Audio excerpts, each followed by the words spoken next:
उमेदवार असणार आहेत राष्ट्रवादी आणि चिन्हावरती माझ्या मतदारसंघातील तसेच पंढरपूर तालुक्यातील 8 जागा आणि माढा मतदारसंघातील माझ्या असणाऱ्या 5 आणि कुर्डू 6 अशा सगळ्या ठिकाणी आम्ही अजितदादा पवारांच्या राष्ट्रवादीबरोबर आमची शरदचंद्र पवार साहेबांची तुतारी या दोन्ही पक्षाचं एकत्रित आम्ही आघाडी करून निवडणूक लढतो आहे आणि सर्व ठिकाणी त्या ठिकाणी स्वच्छ चांगले आणि कर्तबगार असणारे त्या ठिकाणी उमेदवार त्यातल्या त्यात विशेषतः तरुणांना आणि माझ्या मायमाऊलींना त्या ठिकाणी आम्ही संधी देतो.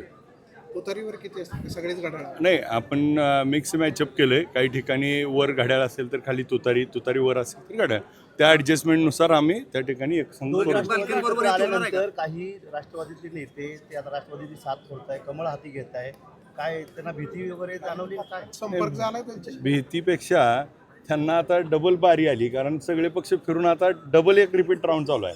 त्यामुळे त्यांच्याबद्दल बोलण्यासारखं काय हे वाटत नाही. काही प्रदेशाध्यक्षाकडे तक्रारी केल्यात, आम्हाला बी फॉर्म मिळाली नाही म्हणून.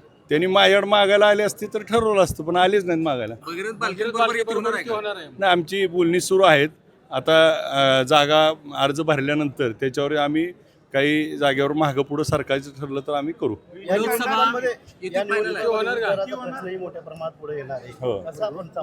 आपण बघितलं असेल ऊस दराच्या बाबतीमध्ये, त्या ठिकाणी आपण बघितलं असेल तर विठ्ठल कारखान्याने जेव्हा विठ्ठल कारखाना बंद होता त्यावेळेची काय अवस्था होती. विठ्ठल कारखाना बंद असताना 2022 होता. विठ्ठल कारखाना सुरू झाला, पहिल्या वर्षी आम्ही 2500 रुपये दिला. त्याच्या पुढच्या वर्षी आम्ही काही कारखान्यांनी 2500 जाहीर केला. आम्ही 2550, 2700, 2800, 25 ते 3000 आपण गेलो. गेल्या वर्षी आम्ही 2800 रुपये त्या बायकीच्यानी दिले, आम्ही 2803 रुपये दिले. परत बाकीच्यांनी 100 रुपये दिले, त्यांचे झाले ते 2900. मी आज 3003 रुपये दिलेत. त्या ठिकाणी गेल्या वर्षी देखील आम्ही 100 रुपयानं पुढं आहे. आत्ता देखील आपण बघितलं असेल काही कारखान्याने 2800 चालू केला, कुणी 2850 केला, कुणी 2855 केला, आम्ही 2875 केला. आणि मग शेतकरी संघटनेच्या मागणीवर आम्ही 3001 रुपये गेलो. आणि कारखाना त्या ठिकाणी चालवत असताना विठ्ठल कारखाना चालू झाल्यामुळे दराची स्पर्धा सुरू झाली. हे त्या ठिकाणी सगळ्या सभासदाला शेतकऱ्याला मान्य आहे. लोकसभा, विधानसभा आणि त्यानंतर आता नगरपालिकेमध्ये देखील भारतीय जनता पार्टीला या ठिकाणी पिछाडीवरती राहायला लागलं. आता देखील तुम्ही पूर्णपणे कमळ जिल्ह्यातून संपवणार? नाही, मुळामध्ये ही निवडणूक आपण बघितलं तर आता तिथं जी चालली ती ही पूर्वपारंपरिक आहेत. इथं जी काही स्वतःला ही निवडणुकीत बघितलं, प्रत्येकजण आपल्या घराला, माझ्या पोराला, माझ्या बायकोला, माझ्या घरात त्या ठिकाणी त्याच्यासाठी कुठल्याही पक्षात जातात. त्या पक्षासाठी त्यांना काही घेणं देणं नाही. त्या ठिकाणी सगळी निवडणूक ही स्वतःसाठी त्या ठिकाणी चालू आहे.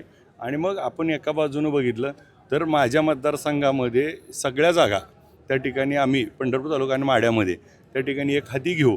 आणि कारण ही जी सगळी लोकं आता एकत्र आलीत, ही सगळी विधानसभेला होती, तरी देखील 30,600 मतांनी निवडून आलो. भारतीय जनता पार्टीचा सुपडा साफ होईल? नाही, माझ्या समोर असलेले दोन्ही प्रस्थापित नेते त्या ठिकाणी त्यांना त्या ठिकाणी घरी बसवायचं आहे. त्यांच्या विरोधात आमची सर्व आघाडी आहे. भाजपने सुरू केलं जिल्हा परिषदेला, तर काय भूमिका राहणार? नाही, मुळामध्ये आता आम्ही पक्षाच्या अधिकृत उमेदवारावर भरलंय आणि दबाव तंत्राचं जी काय आपल्याकडनं माहिती मिळते ते आता कुणावर काय कशा पद्धतीनं त्याचं प्रत्येकाला माहिती आहे. आणि अशी काय परिस्थिती त्या ठिकाणी राहत नाही. उमेदवार देणार का? नाही, आता आम्ही सगळे त्या ठिकाणी अर्ज भरलेत. नाही, आता नावं तुम्हाला, कारण 3 वाजता त्याची बीफॉर्म सगळ्याला मिळाल्यानंतर आपल्याला यादी मिळेल. चर्चा चालू आहेत.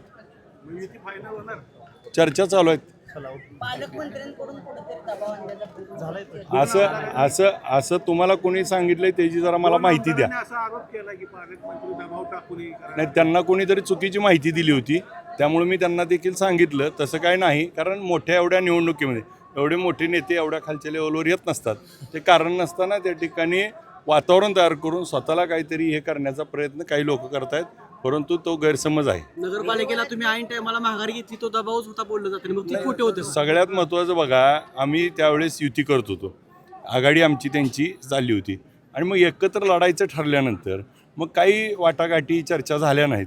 म्हणून त्या ठिकाणी आम्ही विचार केला की ह्याचा फायदा दुसऱ्याला होऊ नये. मग आज माझ्यासोबत आलेल्या काही उमेदवाराला त्या ठिकाणी थांबणं शक्य नव्हतं, म्हणून त्यांच्यासाठी मला ती काही उमेदवारासाठी लढावं लागलं. आणि मी जर त्या ठिकाणी पूर्ण यांची आघाडी ही केली असती तर काय रिझल्ट आला असता तुम्हाला माहिती आहे. विधानसभेला घड्याळाला विरोध होता, आता घड्याळ हातात आहे. नाही, विधानसभेला जर बघितलं असेल तर वेगवेगळ्या पक्षावर वेगवेगळे लढले होते.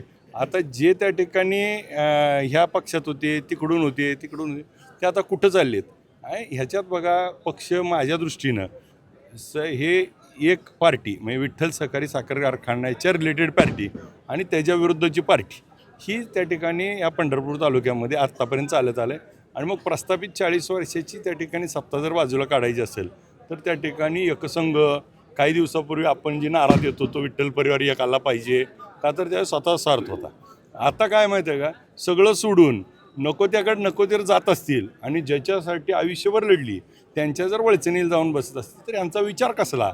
मग ज्या लोकांनी शरदचंद्र पवार साहेबाचा पुरोगामी विचार त्या ठिकाणी जपला होता, मग यांची काय पायमळणी केली जाते आहे का. आणि मग मला जिल्हा परिषद सदस्य झालं पाहिजे, मला काहीतरी मिळालं पाहिजे, ह्याच्यासाठी त्या ठिकाणी सगळ्या ॲडजस्टमेंट करतात. माड्यामध्ये शिंदे बंधू सगळे एकत्र आले तुमच्या विरोधात. म्हणजे पहिलेच एकत्र होते ना. संजय मामा देखील आता तुमचे घड्याळ जरी असलं तरी ते रश्मी बागल बरोबर नाही, म्हणजे ह्याचा अर्थच तो आहे ना, म्हणजे कोण कुठं आहे, कुठल्या पक्षात आहे, ह्याच्यापेक्षा पारंपरिक लढाई आहे. त्या माझी शिंदेविरुद्ध लढाई आहे, तिथले प्रस्थापित आहेत, हिथं जे प्रस्थापित आहेत त्यांच्यावरच आमची लढाई. प्रस्थापित नेते तुमची कोंडी करून पाहतात, तुमचे उमेदवार फोडायचा प्रयत्न काही करायला लागले नाही, हे सगळं करून बघितलंय. आता अनुभव भरपूर आला आहे, त्यामुळे सगळ्याला सबस्टिट्यूट अर्ज भरून ठेवले आहेत, त्यामुळे त्यांचीच कोंडी करू आम्ही. ओके, धन्यवाद.